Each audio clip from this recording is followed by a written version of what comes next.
कोई बात नहीं, आगे देखिए हमने क्या किया था बाबू, पराग कण बनाए थे, पराग कण यानी कि पॉलन ग्रेन हमने बना तो लिया था फाइनली, पूरा का पूरा प्रोसेस देख लिया था कि कहां पर पॉलन ग्रेन बनता है, कैसे बनता है, ठीक है। अब सवाल ये है कि क्या मैं इस पराग कण को नर युग्मक कह दूं? बताओ, नर युग्मक कहने का मतलब मेल गैमेट।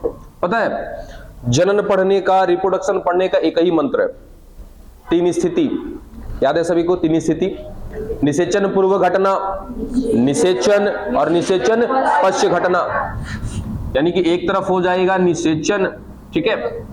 इससे पहले देखेंगे क्या निषेचन से पहले क्या क्या चीजें हो रही है और निषेचन के बाद क्या क्या चीजें हो रही है। यदि ये 3 बातें याद रही तो कभी किसी भी जनन में नहीं फंसेंगे, समझे। तो निषेचन तो बाद की चीज है ना, निषेचन से पहले क्या होता है वो हमें देखना होता है। तो निषेचन से पहले वो भी खास करके कौन सा जनन करा रहे हैं, लैंगिक जनन। तो लैंगिक जनन में पता है ना बच्चा हमें कि एक नर होता है, दूसरा मादा होती है, ठीक है। नर के अंदर क्या बनना चाहिए, नर युग्मक बनना चाहिए। मादा के अंदर क्या बनना चाहिए, मादा युग्मक बनना चाहिए, ठीक है। इस नर के अंदर नर युग्मक बनाने के लिए, मादा के अंदर मादा युग्मक बनाने के लिए इन दोनों को क्या होना पड़ेगा, पहले तैयार होना पड़ेगा, जिसको क्या बोलते हैं मैच्योर होना, परिपक्व होना।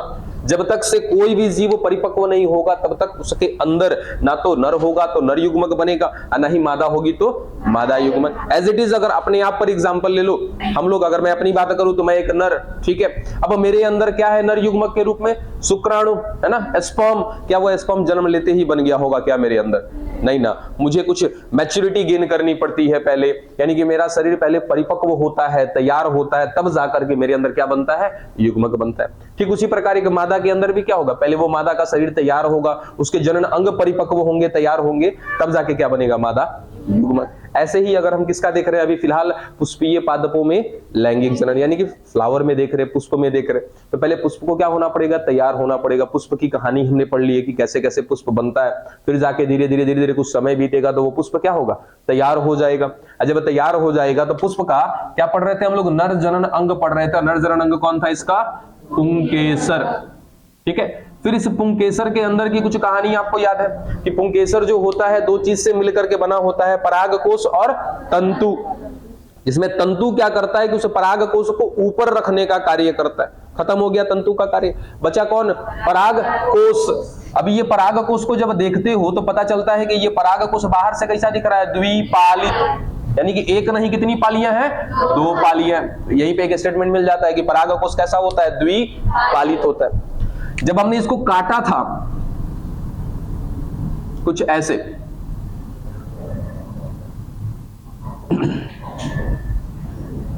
तो काटने के बाद जब इस एरिया पे क्या किया था हमने, जूम किया था बहुत ज्यादा, तो क्या पता चला कि ये बाहर से कैसा है, द्विपालित, लेकिन अंदर से इसमें क्या बने हैं, कोष्ठक, इस प्रकार।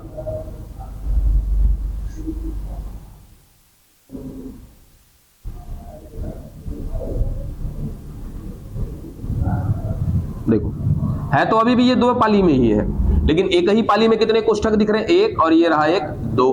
तो सीधा सीधा बोल दिया था कि बाहर से ये कैसा है, द्विपालित, और अंदर से कैसा है, चतुष्क कोष्ठकीय, यानी कि 4 कोष्ठक में बटा हुआ है, जिसमें से प्रत्येक कोष्ठक को 1, 2, 3, 4 है ना, प्रत्येक कोष्ठक को एक नाम दिया था हमने, क्या दिया था, लघु बीजाणु धानी, ठीक है। चलो अब सीधा सीधा हम ऐसा कह सकते हैं कि एक परागकोश में लघु बीजाणु धानी की संख्या कितनी है, 4 लघु बीजाणु धानी मिल रहे हैं, ठीक है। अब इस लघु बीजाणु धानी के अंदर ही क्या बनने वाले हैं, हमारे पराग कण, ठीक है। जब उस लघु बीजाणु धानी को देखा था तो क्या पता चला था कि ये भी बना है कितने, 4 स्तर से।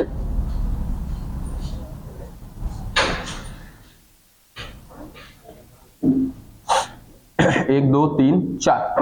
बाहर वाले को क्या बोला था, बाह्य त्वचा। उसके बाद वाले को अंतस्थीसियम।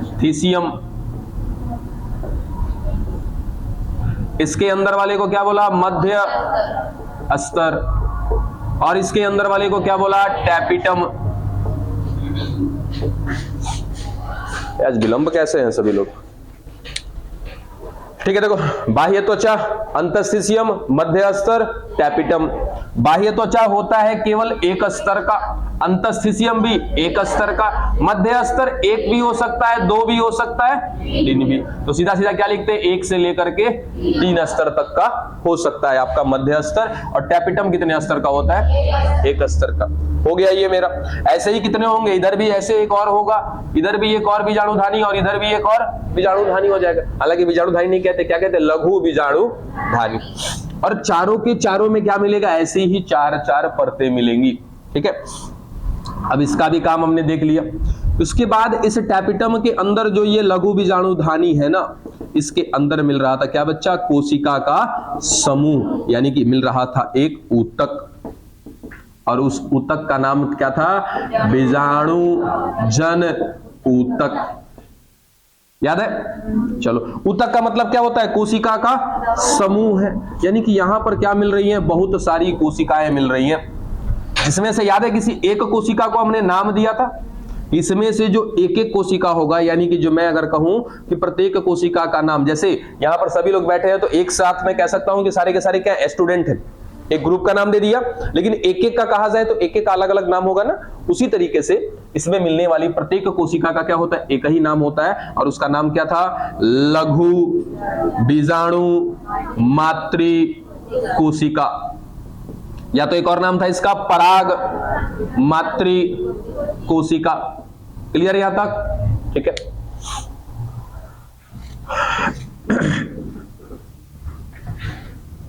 अब क्या हुआ था कि इस लघु बीजाणु मातृ कोशिका के अंदर हुआ था विभाजन। लेकिन विभाजन कराने से पहले इस लघु बीजाणु मातृ कोशिका ने क्या किया था? अपने ऊपर बनाया था एक प्रोटेक्शन, है ना, एक आवरण तैयार किया था। अब इसके आगे नहीं बता रहा, जाके देखना आराम से। ठीक है, क्या किया था? अपने ऊपर एक आवरण बनाया। उस आवरण का नाम क्या था? कैलोज। ठीक है, अब काहे बनाया कैलोज? क्योंकि कहीं ना कहीं क्या करना है बच्चा? उसको करना है विभाजन। इधर ध्यान रहे, इधर हमेशा से समझाते हैं क्या करना है? उसको विभाजन करना है। अब विभाजन के दौरान उसमें और भी बहुत सारी कोशिकाएं हैं, और कोशिकाएं एक साथ आके जुड़ जाएंगी ना, तो जुड़ने से क्या दिक्कत होगा कि अगर कोई कोशिका खराब होगी तो उसका गुणसूत्र बढ़िया वाले में चला जाएगा, यानी कि बढ़िया वाली कोशिका भी क्या हो जाएगी? खराब हो जाएगी। और वही लघु बीजाणु कोशिका जो है, यानी कि आपके लघु बीजाणु मातृ कोशिका, वही आगे चल के किसका निर्माण करेगी? परागकण का। अब परागकण मेरा कौन है? नर युग्मक। और यदि मेरा नर युग्मक खराब हो गया तो अगली पीढ़ी भी क्या हो जाएगी? खराब हो जाएगी। तो हमें इस बात का ध्यान रखना है। तो क्या करती है लघु बीजाणु मातृ कोशिका कि अपने ऊपर एक क्या चढ़ा देती है? आवरण चढ़ा देती है, ताकि इस प्रकार कोई दिक्कत ना हो पाए। हेलो जी, बताइए। नमस्कार, पंकज सर। अरे हाँ पंकज सर, बताइए। Good morning. हाँ क्लास में, बताइए ना।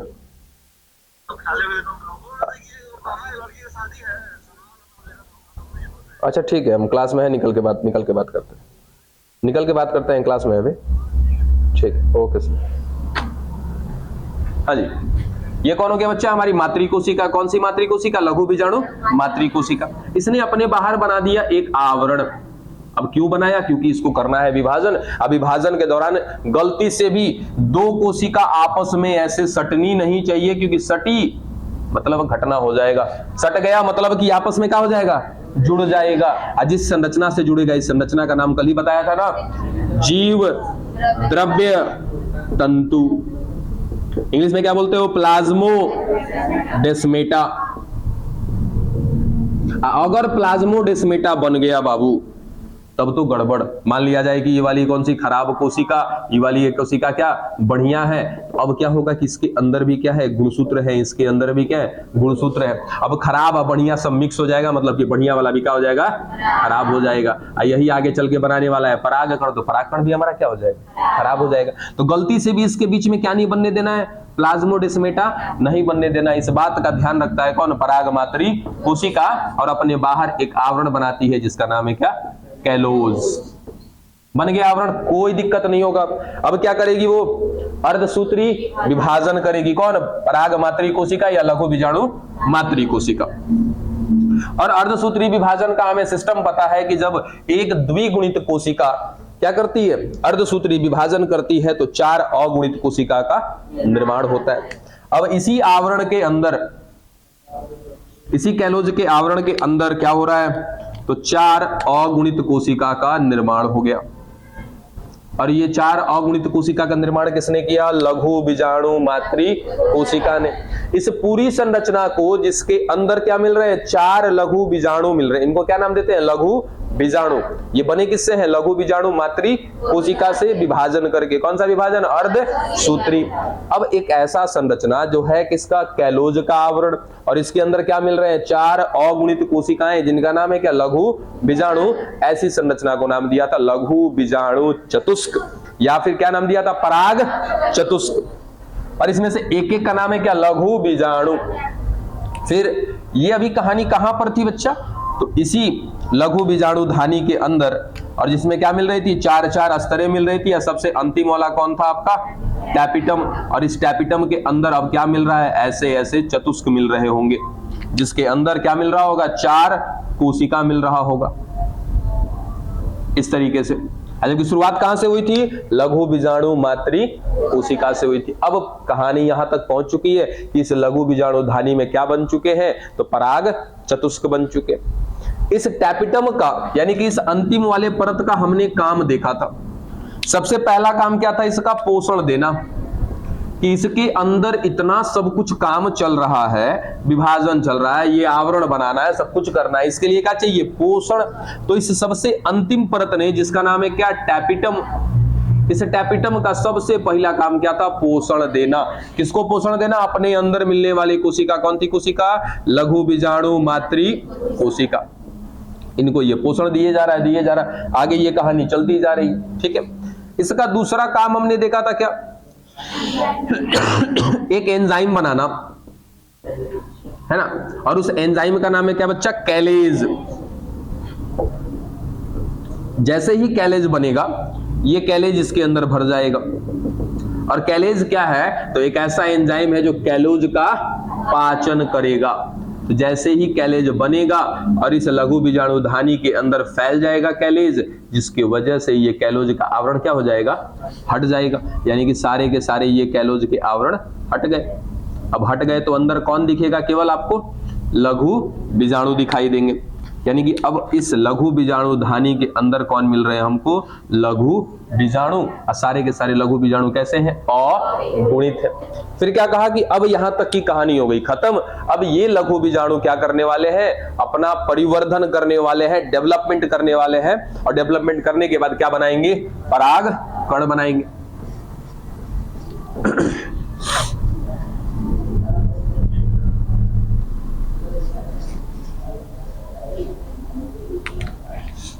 देखो ये एक है अपना कौन, लघु बीजाणु, ठीक है। अब लघु बीजाणु क्या करता है, तो सबसे पहला अपना केंद्रक तोड़ने का काम करता है। यानी कि क्या करता है, उस प्रक्रिया को नाम दिया जाता है कैरियोकाइनेसिस। तो ये लघु बीजाणु, लघु बीजाणु, अच्छा इसके पीछे एक और बात बताई थी कि ये किसकी कोशिका है, पादप की कोशिका है। तो पादप की कोशिका में एक आवरण होता है, कौन सा, कोशिका भित्ति का आवरण होता है। तो ये तो होगा ही होगा, इसके ऊपर पहले से ही मिल रहा है एक आवरण, कोशिका भित्ति है इसकी, ठीक है। अब सबसे पहला काम क्या हो रहा है कि इसका केंद्रक टूट रहा है। केंद्रक जो टूटा है ना, हमेशा जब भी विभाजन होता है तो समान विभाजन होता है, लेकिन यहां पर विभाजन कैसा है बाबू, असमान विभाजन। अब असमान विभाजन होने के कारण एक केंद्रक छोटा बना और दूसरा केंद्रक बड़ा बना, ठीक है।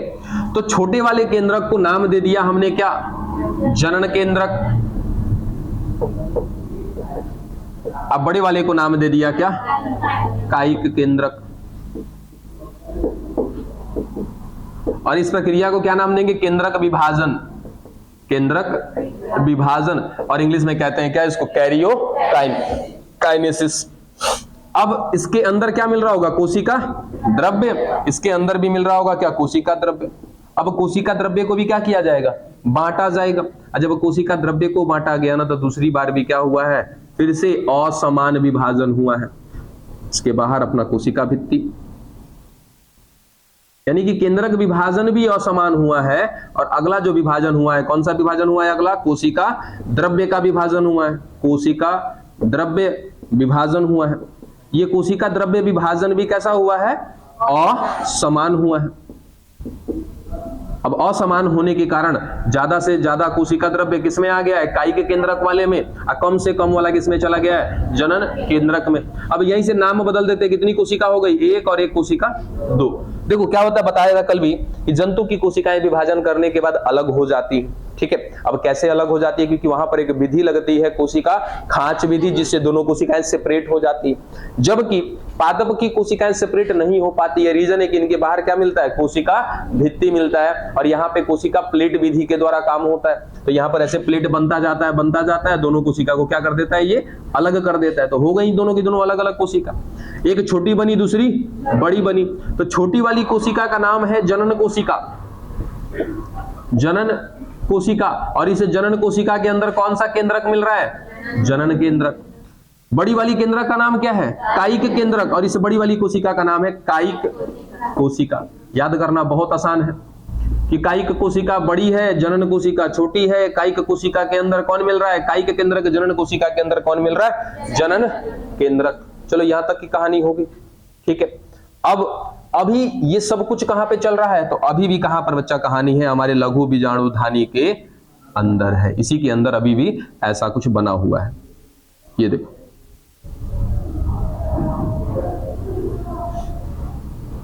क्या पराकण बन गया? नहीं, अभी भी थोड़ी बहुत कहानी बची हुई है। यहां तक की बात समझ में आ गई। इसी लघु बीजाणुधानी के अंदर शुरुआत हमने कहां से किया था? लघु बीजाणु मातृ कोशिका से।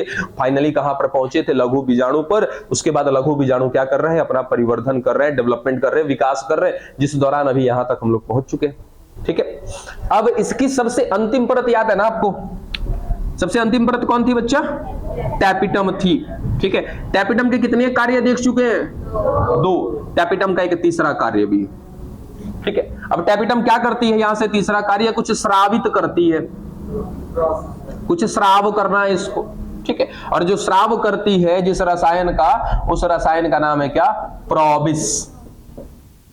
ठीक है, अब प्रोबिस जो है, इसकी बात करते हैं यहां पे कि टैपिटम कुछ स्राव कर रही है, उसका नाम है क्या? प्रोबिस। और प्रोबिस केवल नाम है। अगर हम इस प्रोबिस को समझें कि ये प्रोबिस क्या है, तो प्रोबिस में 2 चीजें होती हैं। सबसे पहला होता है लिपिड, ठीक है, और दूसरा होता है स्पोरोपोलेनिन। स्पोरोपोलेनिन,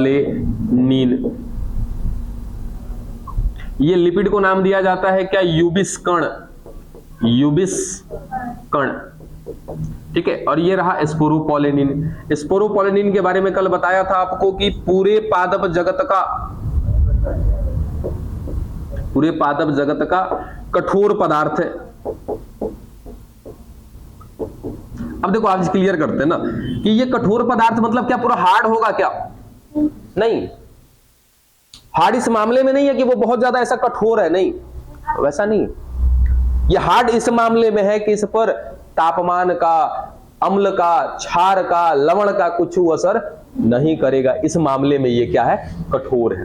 बात समझ में आ गई? ऐसा नहीं है कि ये पूरा का पूरा सख्त है, हार्ड है, ऐसा नहीं है। ये सख्त इस मामले में है, कठोर इस मामले में है कि बाहर से कोई आघात होगा इस पर ना, कोई असर नहीं पड़ेगा। अगर कुछ समय के लिए हम कह दें कि चलो मेरे ऊपर ना स्पोरोपोलेनिन का पूरा लेयर चढ़ा दो, बात समझे, मेरे ऊपर पूरा का पूरा स्पोरोपोलेनिन का लेयर चढ़ा दो, उसके बाद मेरे ऊपर 1 बाल्टी एसिड फेंक दो, बाबू कुछ नहीं होगा हमको, समझे? कितना भी खतरनाक एसिड डाल दो, मुझे कुछ नहीं होगा। रीजन है कि मेरे बाहर क्या मिल रहा है? सबसे कठोर पदार्थ मिल रहा है। बात समझ में आ गई? ठीक है, तो इस मामले में ये कठोर है। तो कठोर किस मामले में कि अगर इस स्पोरोपोलेनिन के ऊपर ना तो अम्ल का कोई असर होता है, ना ही लवण का, ना ही क्षार का, और ना ही तापमान का। तापमान का मतलब क्या होता है? तापमान 2 तरीके से होता है, एक होता है निम्न तापमान और एक होता है उच्च तापमान। तो ना ही निम्न तापमान का असर होगा, ना ही उच्च तापमान का असर होगा। अब इसका फायदा क्या है, क्या कारण से इसको लाया गया यहाँ पे, वो चीज देखेंगे। सीधा का सीधा क्या बोला? टैपिटम ने प्रोबिस स्रावित किया। अब प्रोबिस में क्या चीज है? 2 चीज। सबसे पहला लिपिड और दूसरा क्या है स्पोरोपोलिन, और जहां पे जो लिपिड होगा वो कैसा होगा चिपचिपा होगा, चिपचिपा होगा। ठीक है, यहां तक की बात क्लियर है सभी को? मिटा देंगे इसको।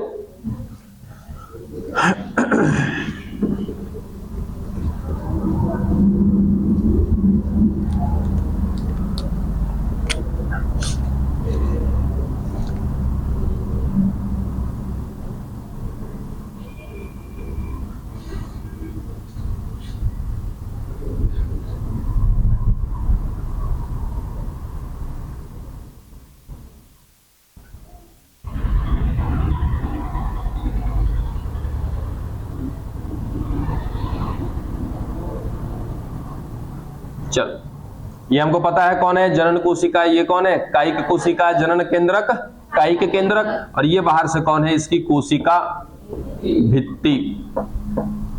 और नॉर्मली हमेशा याद रखना कि पादप की जो कोशिका भित्ति होती है ना बच्चा, ये बनी होती है दो चीजों से, सेल्यूलोज और पैक्टीन। तो यहां पर भी जो इसकी कोशिका भित्ति है वो दो चीजों से बनी है। किससे किससे बनी है? सेल्यूलोज से और पैक्टीन से। और इसके ऊपर क्या डाला गया है? एक रसायन। किसने डाला? टैपिटम ने। उस रसायन का नाम क्या है? प्रोबिस। उस प्रोबिस में क्या है? दो चीज है, लिपिड है और स्पोरोपोलिन है। तब इसके बाहर क्या लग जाएगा? एक आवरण।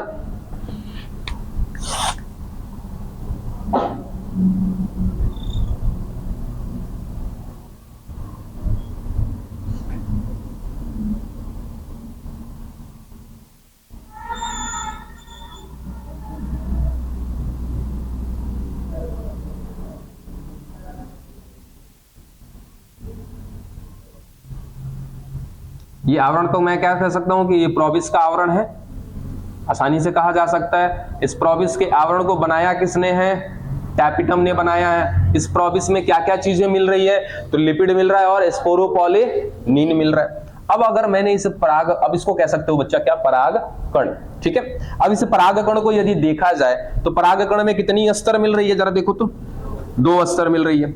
एक अस्तर जो अंदर की तरफ है और वो कौन है? इसकी कोशिका भित्ति। और एक अस्तर जो इसके बाहर की तरफ है, ये। और ये कौन है बच्चा? प्रोबिस का अस्तर है। ठीक है, तो अभी तो हम केमिकल के हिसाब से बात कर रहे हैं, रसायन के हिसाब से बात कर रहे हैं। जब इसका नेमिंग किया जाएगा ना तो इस कोशिका भित्ति वाले अस्तर को एक अलग नाम दिया जाता है और इस प्रोबिस वाले अस्तर को अलग नाम दिया जाता है।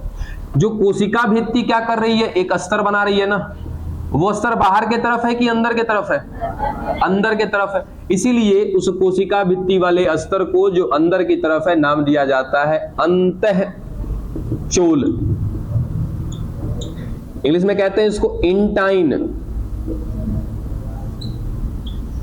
ठीक है, एक अस्तर इसके बाहर की तरफ बन रही है, वो कौन बना रहा है? प्रोबिस। ठीक है, तो ये प्रोबिस जो है ये भी क्या कर रही है? एक अस्तर बना रही है और ये अस्तर कहां पर है? बाहर की तरफ है। तो इस अस्तर को नाम दिया जाता है बाह्य चोल, एक्साइन। इस तरीके से फाइनली हमारा कंप्लीट होता है क्या? पराग कण। ऐसी ही स्थिति में बन करके रेडी हो चुका है कहां पर? एक पराग कोश के अंदर। अगर मैं बात करूं तो ये बन करके कहां पर रेडी हुआ होगा? ऐसे पराग कोश होंगे। ठीक है, ये हालांकि बहुत बड़ा बना दिया हमने। ऐसे बहुत छोटे छोटे छोटे छोटे क्या होंगे? पराग कण उस पराग कोश के अंदर बन करके रेडी हो चुके होंगे। ठीक है, यहां तक की कहानी क्लियर? अभी आगे बहुत कुछ बाकी है। यदि आपके पास कुछ सवाल होंगे रोक के रखिएगा, सब कुछ क्लियर कर देंगे। यहां तक में कोई दिक्कत नहीं है। ठीक है, सवाल यहां से अच्छे खासे बनते हैं कि बाह्य चोल किसका बना होता है, अंतःचोल किसका बना होता है। ये सब कुछ बात केवल याद रख लीजिएगा। मिटा दें इसको।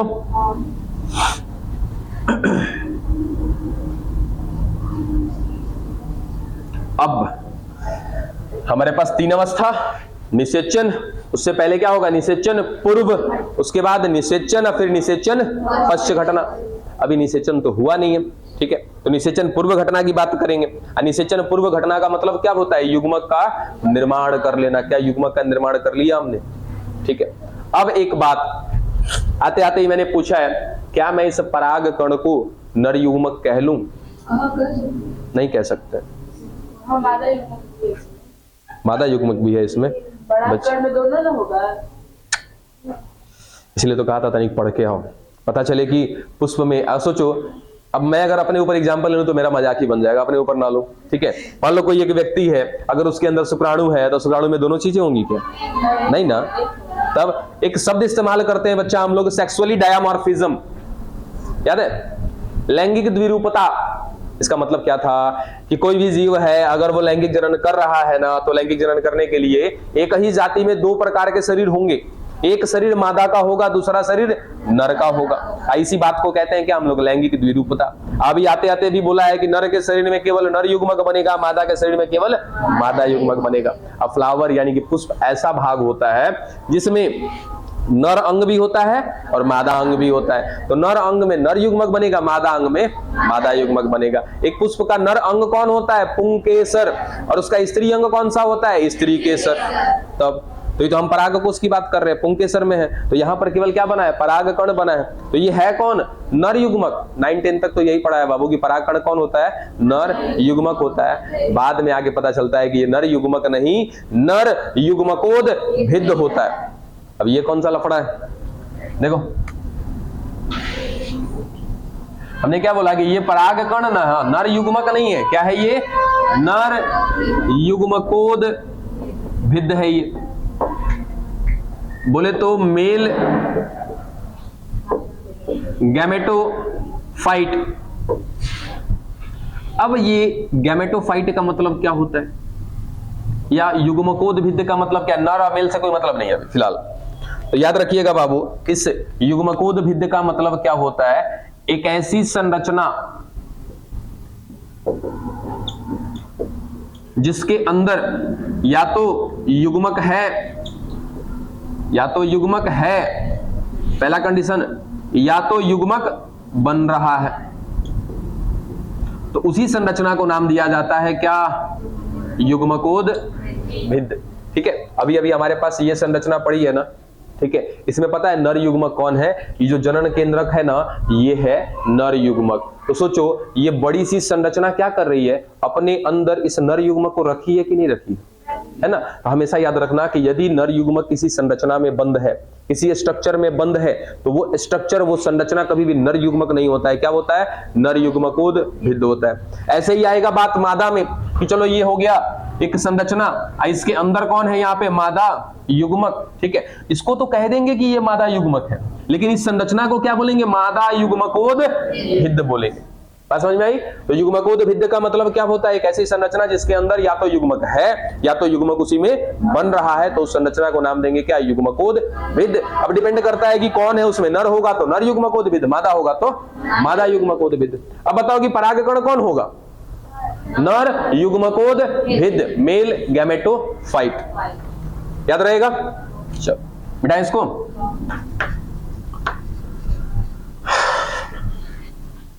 इधर भी मिटा रहे हैं ना?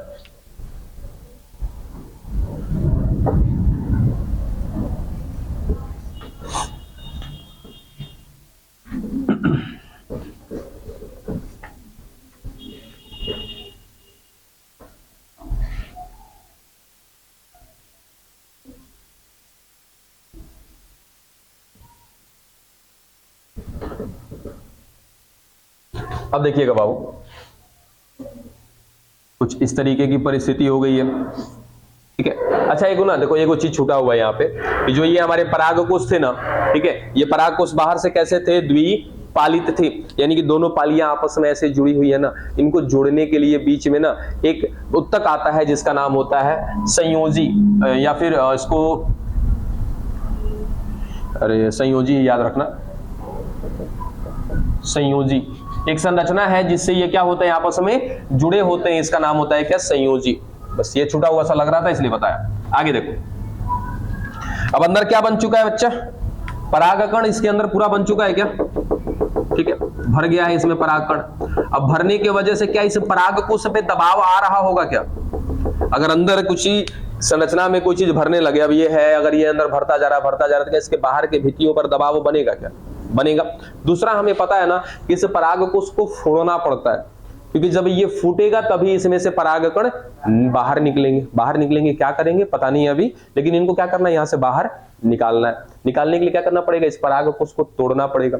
और तोड़ने के लिए दो लोग जिम्मेदार होते हैं। पहला तो ये परागकण, क्योंकि परागकण की अंदर संरचना बढ़ रही है, संख्या बढ़ रही है, तो ये भी क्या कर रहा है, बाहर की भित्तियों पर दबाव डाल रहा है। दूसरा, ये परागकोश की अस्तरें 4 स्तर से मिलकर के बनी हुई हैं। बाह्य त्वचा, अंतस्थिसियम, मध्य अस्तर, टैपिटम, जिसमें से 2 अस्तर और जिम्मेदार होता है इसको तोड़ने के लिए। कौन कौन, अंतस्थिसियम और मध्य अस्तर। अंतस्थिसियम और मध्य अस्तर की परतें अंदर की ओर दबने लगती हैं और अंदर का परागकण बाहर की ओर ढकेलना चाहता है, जिस कारण से ये परागकोश का अस्तर जो है क्या हो जाता है बच्चा, फट जाता है। ये क्या हो गया, फट गया। तो फट गया तो हम कह देते हैं, लेकिन अपने बुक की भाषा में क्या कहते हैं, प्रस्फुटन।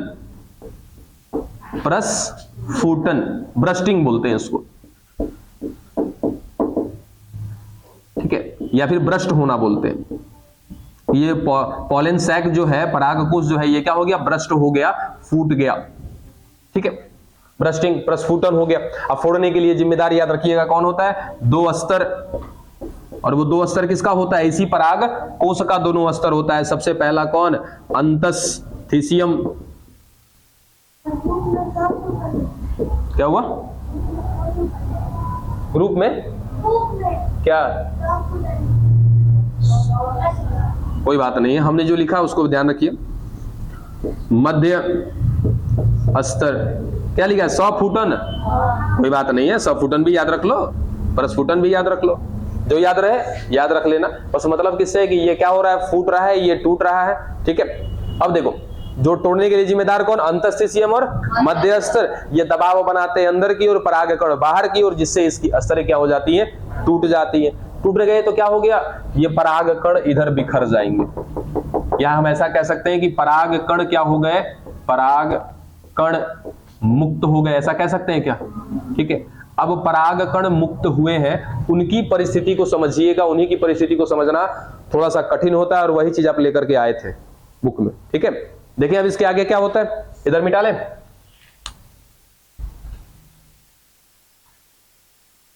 अच्छा देखो एक बात और, जिनको जहां लगे ना कि सर लिखना चाहिए तो बोल भी देना कि सर लिखना है, कुछ लिखवा दीजिए। ये तो बस हम तो कहानी कह के आगे बढ़ते चले जाते हैं।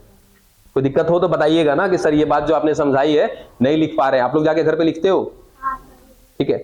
अरे मेरा वीडियो देखते हो, अच्छी बात है, अपना भी कॉमन सेंस थोड़ा सा लगा करके लिखा करो। वीडियो क्या होता है, एक रेफरेंस हो जाता है कि आपने जो पढ़ा उसका एक रिवीजन हो जाएगा, ठीक है, वो एक अलग सीन हो गया। लेकिन आपको लिखना होता है, एक कहानी जाके घर पे बनाओ। जैसे हमने जो चीजें आपको बताई, क्या किया हमने, परागकण बनाया। परागकण कहां से शुरू किया था पढ़ना हमने, परागकोश से शुरू किया था। अब दिमाग पे जोर डालो, सारा कॉपी किताब बंद करो, केवल एक कॉपी अपने सामने रखो और एक कलम, और उठा करके लिखना शुरू करो अपनी भाषा में। हिंदी में लिखना है हिंदी में लिखो, भोजपुरी में लिखना है भोजपुरी में लिखो, जैसे लिखना है लिखो, लेकिन उस पूरी कहानी को लिख डालो। अगर पूरा कहानी याद रहेगा ना बाबू, ये खाली इससे ना, पता है आप खाली गूगल करके देखना, MCQ related to male gametophyte in a flowering plants, में भी आपको हिंदी में बोलना है, हिंदी में बोल देना, ठीक है। अब वहां पे ना आपको हजारों क्वेश्चन मिल जाएंगे। हजारों क्वेश्चन किससे रिलेटेड होगा, केवल इसी टॉपिक से रिलेटेड होगा। और गारंटी देते हैं कि अगर आपने टॉपिक समझा है ना, 1000 में से 1000 क्वेश्चन को टिक करिएगा, समझे। तो 1000 क्वेश्चन हम रट नहीं सकते, लेकिन कहानी को दिमाग में बैठा सकते हैं ना। तो कहानी बैठाते जाओ, जितना कहानी बैठाना है बैठाते जाओ। क्वेश्चन किसी भी तरीके से पूछ ले, कोई दिक्कत नहीं है, कोई फर्क नहीं पड़ेगा हमें, क्योंकि हमने पूरी कहानी को रट रखी है, पूरी कहानी को समझ रखा है, रटा नहीं है, समझ रखा है, ठीक है। यही करना होता है जाके आपको। आगे देखो, अब यहां से कौन आ गए बच्चा, परागकण बाहर आ गए। तो परागकण जो बाहर आए हैं ना, ये 2 स्थिति में आते हैं। देखो हमको पता है कि परागकण मेरा कैसा हमने बना के छोड़ा था, कुछ ऐसा ही बना के छोड़ा था ना बच्चा। इसके बाहर क्या मिल रहा था, कोशिका भित्ति मिल रहा था, और इसके बाहर क्या मिल रहा था, यूबिस का एक अस्तर में, सॉरी प्रोबिस का एक अस्तर मिल रहा था।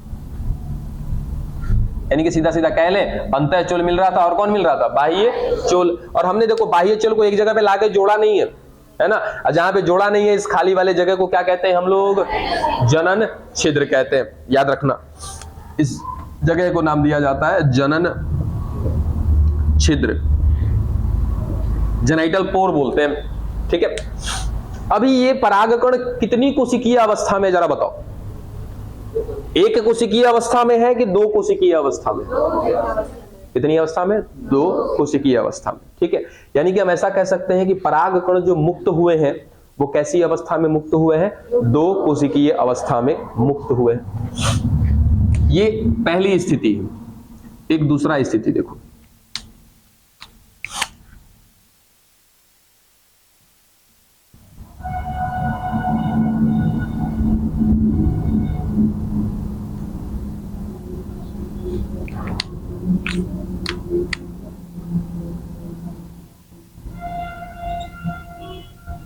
वापस से सब कुछ सेम है। अंतःचूल है, बाह्यचूल है और कौन है? जनन छिद्र है।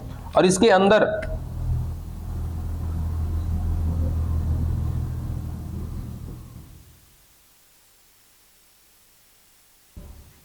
यह हमारा कायिक केंद्रक, कायिक कोशिका।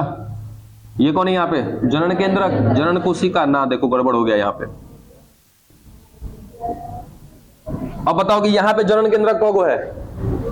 दो गो। यहाँ पे जनन केंद्रक कौगो था? एक। ये कैसी अवस्था थी? दो कोशिकीय की एक कोशिकीय? दो कोशिकीय। ये कैसी अवस्था है? तीन कोशिकीय अवस्था है। यानी कि याद रखना कि पराग कण दो स्थिति में बाहर निकलते हैं। पहला, तीन कोशिकीय अवस्था में निकल सकते हैं, और दूसरा दो कोशिकीय अवस्था में। दो कोशिकीय अवस्था तो हम ही बना चुके थे। ये तीसरा कहां से बन गया? कुछ नहीं हुआ बाबू। ये वाला केंद्र क्या किया है? अपने आप को दो पीस में कर लिया, उसके बाद ऐसे बांट लिया। ठीक है, तो दो कोशिकीय अवस्था भी हो सकती है और तीन कोशिकीय अवस्था भी हो सकती है। ठीक है, अब यहां पर आपके एनसीईआरटी में एक डेटा मिल जाएगा कि 60% पादप जो होते हैं उनमें कैसी स्थिति होती है। यानी कि जब वो पराग कोश को तोड़ेंगे और तोड़ के जब बाहर निकलेंगे तो लगभग 60% पादप कैसी स्थिति में निकलते हैं? परागकण दो कोशिकीय अवस्था में निकलते हैं। यानी कि 60% पादप की बात कर रहे हैं। मतलब कि हमारे पूरे संसार में अगर 100 प्रकार के क्या मिल रहे हैं? पुष्पीय पादप मिल रहे हैं। तो जब भी 100 प्रकार के पुष्पीय पादपों की बात करेंगे, इसमें से 60% यानी कि 60 प्रकार जो होगा ना, उसके अंदर जैसे ही परागकण बन जाएगा, अब पराग कोश फटेगा, यहां से परागकण क्या होगा? बाहर निकलेगा। तो कितनी अवस्था में बाहर निकलेगा? दो कोशिकीय अवस्था में बाहर निकलेगा। और 40% जो पादप है हमारे संसार में, यहां से जो इनका पराग कोश फटता है, जो परागकण निकलता है बाहर, वो कितनी अवस्था में बाहर निकलते हैं? तीन कोशिकीय अवस्था में बाहर निकलते हैं। ठीक है, यहां तक बात। अब सवाल यहां फंस जाता है ना कि सर ये 2 और 3 का मतलब क्या? आखिर ये 2 क्यों निकला है और ये 3 क्यों निकला है? रीजन क्या है? ये डेटा केवल आप याद रखिएगा कि 60% में निकलते हैं आपके 2 कोशिकीय में और 40% में निकलते हैं 3 कोशिकीय में। ठीक है, पता है इसको पहुंचना कहां पे? ये कौन हो गया? नर युग्मकोद्भिद। किसको लेकर के जा रहा है? नर युग्मक को लेकर के जा रहा है। ये कितने नर युग्मक को लेके जा रहा है? एक। ये किसने को लेके जा रहा है? 2। देखो नर युग्मक ये है, ये नहीं है। ठीक है ना, तो यहां पर नर युग्मक की संख्या कितनी है? 1। यहां पर कितनी है? 2। ये कौन? नर युग्मकोद्भिद। ये कौन? नर युग्मकोद्भिद। ठीक है, लेके किसको जा रहा है? नर युग्मक को। ये भी किसको लेके जा रहा है? नर युग्मक। लेकिन ये 1 को लेके जा रहा है, 2 को लेके जा रहा है। कहानी कुछ तो अलग होगी ना। ठीक है, अच्छा अब ये बताओ कि लेके कहां जा रहा है? ये निषेचन पूर्व घटना है। ठीक है, तो जब यहां से फटा मीन्स यहां से परागकण उड़ा, कहां जा रहा है? ये उड़ करके स्त्री केसर के पास जा रहा है। कारण स्त्री केसर के पास कौन होगा? मादा युग्मक होगा। उस मादा युग्मक के पास पहुंचाना है। याद है हमने एक दूसरी बात भी बताई थी कि निषेचन पूर्व घटना में 2 चीज होता है। पहले युग्मक को बनाया जाता है, फिर युग्मक को ट्रांसफर किया जाता है, यानी कि युग्मक का स्थानांतरण करना है। क्या युग्मक बन गया? बन गया। अब क्या करना होगा? युग्मक का स्थानांतरण करना होगा। तो यहां पर स्थानांतरण खुद ही कर लेता है। अब करने के लिए थोड़ा बहुत किसी का हेल्प ले लेता है। जैसे हवा चली तो हवा से कहीं ना कहीं उड़ करके चला जाएगा, ये स्त्री के जननांग पर यानी कि स्त्री केसर पर चला जाएगा। क्या कहानी होगी वो आएगा बाद में, इसको हम लोग पढ़ेंगे परागण में। फिलहाल कि यहां से उड़ करके इसको कहां पहुंचना है बच्चा? तो देखो पुष्प में एक संरचना होती है, क्या? ये स्त्री केसर।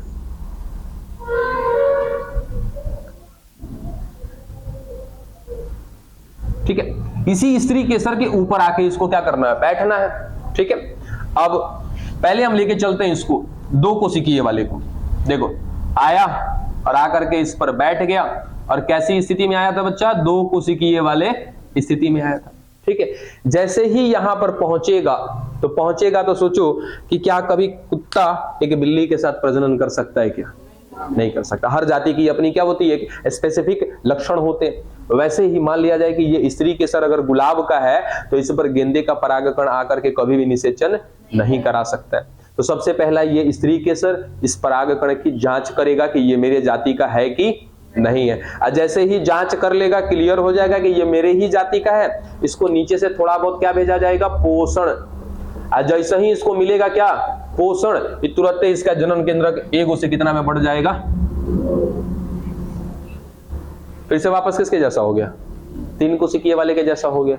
यानी कि बनना तो इसको अंत में कैसा है, 3 कोशिकीय ही बनना है, बशर्ते निकलने के क्रम में थोड़ी सी स्थिति अलग हो जाती है। अंत में 2 जनन केंद्र का ही काम है। काहे 2 जनन केंद्र का काम है, वो कहानी और भी बहुत अजीबोगरीब है, पढ़ेंगे उस चीज को भी। चाहे 2 में निकले या 3 में निकले, कहानी यही होगी। 2 में निकलेगा तो उस जगह पे जाके अपने आप को क्या कर लेगा, 3 कोशिकीय, और 3 कोशिकीय में निकलेगा तो फिर तो कोई दिक्कत ही नहीं है। बात समझ में आ गई? ये थी कहानी, डन। अगर 2 कोशिकीय में निकलेगा, यहां पहुंचेगा, पोषण लेगा, जातीयता की पहचान कराएगा, और जैसे ही पोषण मिलेगा इसका जनन केंद्र क्या करेगा, तोड़ेगा अपने आप को, और कितना जनन केंद्र बन जाएगा, 2। अब मान लिया जाए कि डायरेक्टली यही निकला है, तो यही निकला है तो क्या करेगा, पोषण वोषण प्राप्त करेगा, अपनी जान पहचान करवाएगा और आगे का कहानी स्टार्ट कर देगा। ठीक है। तो चाहे 2 कोशिकीय अवस्था में निकले या 3 कोशिकीय अवस्था में निकले, कोई दिक्कत नहीं होगा। डन। ये था बच्चा पूरा का पूरा आपका नर जनन भाग का कार्य। नर युग्मक बना लिया। अच्छा हाँ, अभी देखो कुछ बातें रह गई हैं थोड़ी सी। अभी इसके बाहर क्या मिल रहा था, जरा याद करो तो। प्रोबिस में एक चीज था ना, लिपिड, जो कैसा था, चिपचिपा था। दूसरा कि क्या मिल रहा था उसमें, स्पोरोपोलेनिन। ठीक है। और वो स्पोरोपोलेनिन क्या था, कठोरतम पदार्थ था पूरे पादप जगत का। एक एक करके बात करते हैं। इसके ऊपर सबसे पहले चीज को हम लेके चलते हैं कि इसके ऊपर क्या मिल रहा था बच्चा, लिपिड। और वो लिपिड कैसा था, चिपचिपा था। अब सोचो, ठीक है, और इसको आके कहां पे बैठना, इस भाग को क्या बोलते हैं बच्चा, स्त्री केसर। या स्त्री केसर का ये वाला हिस्सा क्या कहलाता है, वर्तिकाग्र कहलाता है। ये पूरा का पूरा, ये पूरा है कौन, स्त्री केसर। और स्त्री केसर का सबसे ये ऊपर वाला भाग क्या कहलाता है, वर्तिकाग्र। वर्तिकाग्र। और वर्तिकाग्र भी पता है कैसा होता है, चिपचिपा होता है। आएगा जब हम लोग स्त्री केसर पढ़ेंगे तो वहां पर देखेंगे कि वर्तिकाग्र भी कैसा होता है, चिपचिपा होता है। ठीक है। इधर हमारा जो परागकण निकला है ये भी कैसा है, बाहर से चिपचिपा है। अब चिपचिपा होने से फायदा जानते हो क्या होगा, मान लो इधर से उड़ता हुआ जा रहा है, इस पे सटा, हवा कहीं तेज बह गया, कहीं नीचे चला आया, तब तो सीधा सीधा कि ये चिपचिपा होने से फायदा क्या होता है कि ये परागकण आसानी से जाकर के कहां बैठ जाते हैं, स्त्री केसर के वर्तिकाग्र भाग पर बैठ, और चिपचिपा होने की वजह से वहां पर चिपक जाएगा। समझ में आया कि चिपचिपा क्यों रखा गया था। चलो ठीक है। तो चिपचिपा होने की वजह से जाके क्या हो गया, चिपक गया वहां पे। दूसरा चीज, इसके अंदर, इसी बाहर वाले बाह्य चोल के अंदर एक चीज मिल रहा था, क्या, स्पोरोपोलेनिन। अब मान लो कि यहां पर आ गया, अब बाहर क्या है, तापमान बहुत ज्यादा है। ठीक है। टेम्परेचर क्या है, बहुत ज्यादा है। अब सोचो क्या दिक्कत होगी कि भाई ये कौन है, युग्मकोद्भिद है। कौन सा युग्मकोद्भिद, नर युग्मकोद्भिद। ठीक है। नर युग्मकोद्भिद अंदर किसको रखा हुआ है, नर युग्मक को। नर युग्मक क्या कराने के लिए आया यहाँ पे, जनन कराने के लिए, निषेचन कराने के लिए आया। अब सोचो कहीं तापमान ज्यादा है, नर युग्मकोद्भिद मर गया तब, इसीलिए इसके बाहर क्या किया गया, एक प्रोटेक्शन का लेयर डाला गया। वो प्रोटेक्शन का लेयर कौन बना रहा है, बाह्य चोल। बाह्य चोल में कौन, स्पोरोपोलेनिन। हो सकता है कि यहां पर आया, बारिश बहुत तेज होने लगा, उस पानी का भी कोई खास असर नहीं होगा इस पर। जिस वातावरण में निकला है परागकण, वहां पे एसिड बहुत ज्यादा है, क्षार बहुत ज्यादा है, कुछ फर्क इसको नहीं पड़ेगा। यानी कि अंदर लेके जा रहा है नर युग्मक को, नर युग्मक को कोई नुकसान ना हो, इसके लिए बाह्य चोल में क्या डाला गया था, स्पोरोपोलेनिन। ठीक है। अब इस स्पोरोपोलेनिन का और लिपिड की वजह से अलग अलग पुष्प के परागकण देखोगे ना तो अलग अलग प्रकार के दिखाई देते हैं। 2-4 को शायद आपको दिखाया भी हो किताब में। ठीक है। देखने में वायरस की तरह दिखाई देता है परागकण। देखो जरा, है क्या बुक में, दिख रहा है। अलग अलग आकृति के होते हैं परागकण, अलग अलग स्ट्रक्चर के होते हैं। देखने में लगेगा कि जैसे कुछ वायरस है। ठीक है। देखो इधर इधर इधर सामने इसी पेज पे, वो देखो ना, दिख रहा है। वायरस की तरह दिख रहे हैं ना, कुछ कांटे जैसी संरचना होगी, तो वो कांटे जैसी जो संरचना है ना, वो स्पोरोपोलिन का जमाव है, यानी कि वो स्पोरोपोलिन वहां पे जमा हुआ है बाहर से। डन यहां तक की बात, ठीक है। अब चलो परागकण हमने बना लिया, आगे क्या करेगा, उससे पहले हम लोग क्या करेंगे, मादा युग्मक को भी बनाएंगे, ठीक है। हमने परागकण बना लिया, पहुंचा दिया कहां पे, वर्तिकाग्र पर। अब इसके अंदर हमको क्या बनाना है, मादा युग्मक भी बनाना है, तो वो कहानी आएगी बाद में। अब क्या इस परागकण का नुकसान भी है, क्या इस परागकण का नुकसान है और क्या फायदा भी है? बिल्कुल बच्चा, परागकण का फायदा भी है, नुकसान भी है। इसके आगे आपको हिंट कर देते हैं, पढ़ करके इसको स्वयं खत्म कर लीजिएगा, कुछ खास नहीं है। पॉलिन ग्रेन से यानी कि परागकण से कुछ उत्पाद भी बनाए जाते हैं, जिसको आपके टॉपिक में मिल जाएगा कि परागकण के द्वारा प्राप्त उत्पाद या बनाए गए उत्पाद। अब सोचो कि ये परागकण कौन था, नर युग्मकोद भिद्ध। आगे जाके क्या करने वाला है, निषेचन। निषेचन के बाद क्या करेगा, एक नए बीज को या नए पौधे को जन्म देगा क्या ये, ठीक है। इतना सब कुछ करने के लिए इस परागकण के अंदर, सुनो ध्यान से, इतना सब कुछ करने के लिए परागकण के अंदर बहुत ज्यादा पोषण होता है, बहुत ज्यादा मात्रा में ऊर्जा होती है उसके अंदर, ठीक है। अब इस परागकण के उपयोग से बनाई जाती हैं कुछ दवाइयां। आपके बुक के ऊपर पेज में दवाई का जिक्र भी होगा, दवाई का पूरा डब्बा छापा गया होगा, ठीक है। पॉलिन प्रोडक्ट के नाम से वहां पे मिल जाएगा आपको। पता है वो दवाइयों में इतनी ज्यादा ऊर्जा होती है, क्यों? क्योंकि वो बनाया गया है किससे, परागकण से बनाया गया। परागकण में बहुत होता है ऊर्जा, और उसी परागकण का इस्तेमाल करके क्या बनाया गया, दवाइयां बनाई गई। अब वो दवाइयों को सेवन करने वाले लोग काफी ज्यादा एनर्जेटिक होते हैं, यानी कि आप भी ले सकते हो, पॉलिन प्रोडक्ट ले सकते हो, मार्केट में मिल जाएगा। अब करना क्या होता है, उन दवाइयों का सेवन एक नॉर्मल आदमी नहीं करता है।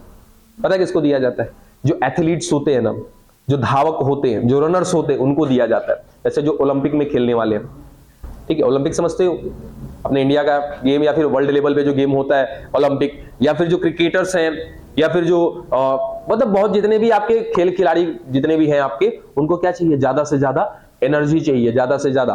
खाना कम खाएंगे लेकिन उनको एनर्जी क्या चाहिए, ज्यादा चाहिए। ऐसे लोग क्या करते हैं, ऐसी दवाइयों का सेवन करते हैं। बात समझ में आ गई? तो चलो, इससे परागकण से क्या बनाई जाती है, दवाइयां बनाई जाती है। चलो, ये तो फायदा दिख रहा है हमें, ठीक है। नुकसान क्या है इसका? इसका नुकसान भी बहुत खतरनाक है, बहुत खतरनाक है, ठीक है। अब जैसे कभी खेती में गए हो, खेत में, ठीक है, खेत में जाओगे, वहां पे फसलें कटती हैं क्या, ठीक है। जैसे गेहूं कट रहा है, धान कट रहा है, या और भी कुछ फसलें कट रही है, ठीक है। अब क्या हुआ होगा, जो फसल तैयार हुआ है, आपको पता भी नहीं है इस बात का।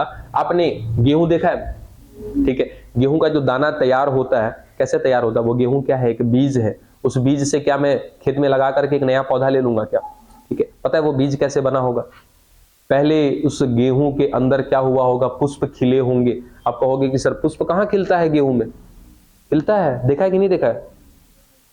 फूल खिलता है, बहुत बढ़िया सा रहता है। कैसा मोटा मोटा रहता है? हाँ, गेहूं का फूल किसने देखा है? हवाबाजी नहीं करिएगा, सवाल ही नहीं बनता है। देखा है? हम लोग के घर के सामने ही होता है। गेहूं में फूल होता है कि नहीं होता, पहले ये पता है? वो हल्का मोटा होता है। कितने होते हैं फूल उसमें? फूल नहीं पता, हर दिन पे वो गेहूं का फूल देखा है आपने? होता है। जो गेहूं का दाना देखे हो ना, ठीक है, वो दाना जब गेहूं लगता है ना शुरू में, तो देखना बाहर से एक हरी सी पन्नी लगी रहती है, उसी के अंदर गेहूं होता है, वही उसका फूल है। उसको कहते हैं अनुन्मील्य पुष्प, ठीक है, या सीधा सीधा कहते हैं बंद पुष्प। पुष्प भी दो प्रकार के होते हैं, एक पुष्प जो कभी जीवन में खुलेगा ही नहीं, मतलब कि खिलेगा ही नहीं, उसको कहते हैं बंद पुष्प। और एक जैसे ही पुष्प बनता है, वो कली है, उसकी कली खिल जाती है, तो खिली हुए तो हम लोग हमेशा देखते हैं। गेहूं भी क्या है, एक पुष्प का दाना ही है। उसका जो एक दाना है ना, जो अभी पहले हरा है, वो फूल है, लेकिन वो फूल का कौन सा प्रकार है, बंद प्रकार है। तो बंद ही रहता है, अंदर ही क्या बनते हैं, परागकण बनते हैं, अंदर ही क्या बनते हैं, अंडाणु बनते हैं, जैसे आप समझते हो, ठीक है। नर युग्मक और मादा युग्मक, अंदर ही अंदर क्या हो जाएगा, निषेचन हो जाएगा, निषेचन करके क्या बन जाएगा, बीज बन जाएगा, ठीक है। वैसे ही धान में भी कहानी है, हर फसलों में भी ऐसी ही कहानी है। चलो अच्छा, कुछ तो फूल हमें दिखाई भी देते, ठीक है। अब फूल दिखाई दे रहे हैं तो सीधा सीधा सुनना कि क्या उसमें निषेचन हुआ होगा? जो फसल तैयार हो गया है, जिसमें बीज लग चुका है, तो बीज अंतिम उत्पाद है, निषेचन होने के बाद बनता है क्या, बीज, ठीक है। यानी कि कहीं ना कहीं निषेचन तो हुआ होगा उसमें, और निषेचन से पहले क्या हुआ होगा, निषेचन पूर्व घटना हुई होगी। निषेचन पूर्व घटना में क्या बने होंगे? पराग कण बने होंगे। और कौन बने होंगे? तो मादा युग्मक भी बने होंगे। ठीक है, अब पराग कण जो बने हैं ना, क्या सारे के सारे इस्तेमाल में आ गए होंगे? क्या पता है? ये चीज भी हम लोग आगे जाके पढ़ेंगे कि यहां से निकलेगा 1000 गो पराग कण ना, तो 1000 गो में से जाके 4 गो कहीं पे पहुंच पाता है, क्योंकि ना तो इस पराग कण का आंख है ना दिमाग है। ऐसा तो है नहीं कि मुझे जाकर के वहीं पे बैठना है। एक संभावना होती है कि यहां से इतने पराग कण निकले हैं, 2-4 को जाके किसी वर्तिकाग्र पर पहुंच जाएंगे तो क्या करा देंगे? निषेचन करा देंगे। ठीक है, बाकी कहां चले गए? बाकी इधर उधर यूं भटक रहे हैं, मतलब कि किसी टहनी पे जाकर के चिपके हुए हैं, कहीं पे जाकर के पड़े हुए हैं। अच्छा, फसल की कटाई की जाती है ना, तो फसल की कटाई के दौरान डस्ट उड़ता है क्या? उस डस्ट में पराग कण भी उड़ते हैं। निकले तो 2 महीना पहले ही, उनका कोई इस्तेमाल नहीं आ पाया, लेकिन आज भी वो वहीं पर चिपके हुए। तो गलती से देखना क्या होता है कि अब खेती में चले जाओगे आप, जहां पे गेहूं या धान काटा जा रहा है या कोई भी फसल काटी जा रही है, वहां पे डस्ट उड़ता है। ठीक है, वो डस्ट यदि हमारी नाकों से अंदर चला जाता है, तुरंत हमको छींक आने लगता है। उस हवा के दौरान क्या गया था अंदर? पराग कण भी गए थे अंदर, और वो पराग कण यदि आपके फेफड़े तक चले गए, लंग्स तक चले गए ना, देन आपको एक बीमारी हो जाएगी, अस्थमा। ठीक है, श्वसनी शोथ। ठीक है, ये सब बीमारियां हो जाती है, अस्थमा हो जाता है। तो कहीं ना कहीं परागकण के नुकसान भी हैं और परागकण के फायदे भी हैं। यदि परागकण हमारे श्वसन पाथ में चले जाए, ठीक है, यानी कि श्वसन वाले रास्ते में चले जाए, तो दिक्कत क्या होगी कि हमें कुछ बीमारियां हो जाएंगी श्वसन से संबंधित, जैसे अस्थमा हो जाएगा, श्वसनी शोथ हो जाएगा, ब्रोंकाइटिस हो जाएगा, ये सब कुछ बीमारियां हैं। ठीक है, उसके बाद इसके फायदे क्या है? तो इसमें बहुत ज्यादा पोषण भरे होते हैं, बहुत ज्यादा ऊर्जा होती है। अगर इसके इस्तेमाल से कोई दवाइयां बनाई जाती हैं, तो उन दवाइयों का सेवन कराने के लिए किसको दिया जाता है? जो धावक होते हैं वो इसका क्या करते हैं? सेवन करते हैं, क्योंकि बहुत ज्यादा होती है इसमें एनर्जी, ऊर्जा। अब बताओ, क्या सवाल किसी का रह गया? कुछ उत्पाद पढ़ लीजिएगा, कुछ है नहीं, जो जानना था वो आपको बता दिया। कुछ रह गया तो बताओ फिर, या कुछ सवाल आते हैं आपके पास, कुछ भी?